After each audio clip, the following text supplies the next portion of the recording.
যারা আচার লাভার আছেন তাদের জন্য সম্পূর্ণ এই ভিডিওটি।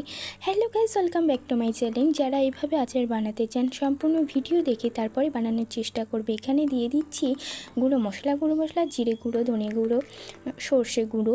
দেওয়ার পরে দিয়ে দিলাম কাঁচা লঙ্কা। এই আমটাকে ভালো করে কুটে কাটে পরিষ্কার করে ধুয়ে নেওয়ার পরে তারপরে রোদের মধ্যে একটা রোদ পাইয়ে নিয়ে এখনকার রোদে এতটাই তাপ যে একটা রোদেই হয়ে গেছিলো শুকনো। হালকা শুকনো হওয়ার পরে এই পাশে গ্যাস অন করে আমগুলোকে তুলে দিয়েছি। রাতের দিকে বানাতে শুরু করেছি যেহেতু। এখানে দিয়ে দিচ্ছি সর্ষের তেল অল্প কিছুটা দিয়ে দিলাম। আবার ফের যখন বয়ের মধ্যে আমগুলো রেডি হয়ে যাবে তখন দিয়ে দেব। এবারে আমটা এই পাশে তো রেডি হয়ে গেছে, বেশি আর নাড়বো না, নাহলে ঘেঁটে যাবে।